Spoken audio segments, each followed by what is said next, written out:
Hi, this is Matt with AppliancePartsPros.com. Today we'll be showing you how to repair your appliance. Remember, anytime you work on an appliance, make sure it's unplugged or the circuit breakers are off so there's no chance of electrocution. In this video, we're going to show you how to change out the LG Dryer Lint Filter guide. It's going to be a very easy repair, and should only take a few minutes to show you how to do it. If you already have one of these, great. If not, you can click on the link below or get it at AppliancePartsPros.com. When you open the package, you're going to get the new lint filter guide. The lint filter guide guides the lint filter down into the housing. The main reason you should be changing it out is if it's damaged and the lint filter is not going in and out properly. In order to change the part, we have to open up the dryer door and reach inside the drum. Once you have the door open, we're going to reach in and take the lint filter out. All you got to do is pull it out and set it aside.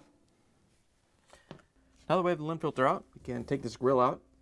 Use a Phillips screwdriver to take out the 3 screws that hold it in. If the screws don't come out because they're stuck in there, don't worry, we can get them out when we pull the grill out.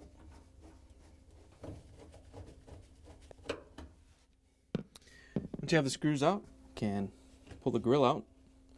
All you have to do is pull on it.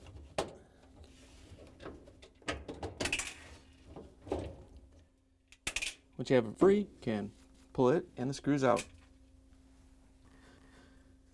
Now we have access to the guide. Let's just push down into the housing. All you have to do is pull it out. Once you have it free, you can pull it out of the drum. Here's the old lint filter guide next to the new one. If you already have one of these, great. If not, you can get it at AppliancePartsPros.com. Looks like they redesigned it and you no longer get the felt seal, but it'll go in and work just fine.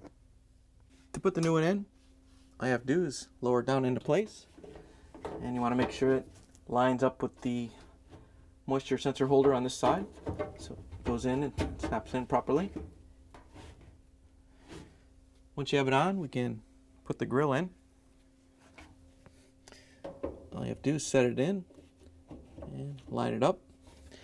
There's a locating pin on each side. You want to make sure that you get that to go in.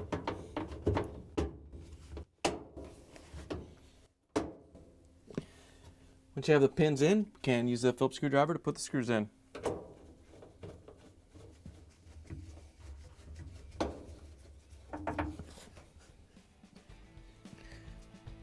Once you have the screws tightened down, you can put the lint filter back in. Close the door, plug it back in, and take it for a spin. Thanks for joining us for another successful repair brought to you by AppliancePartsPros.com.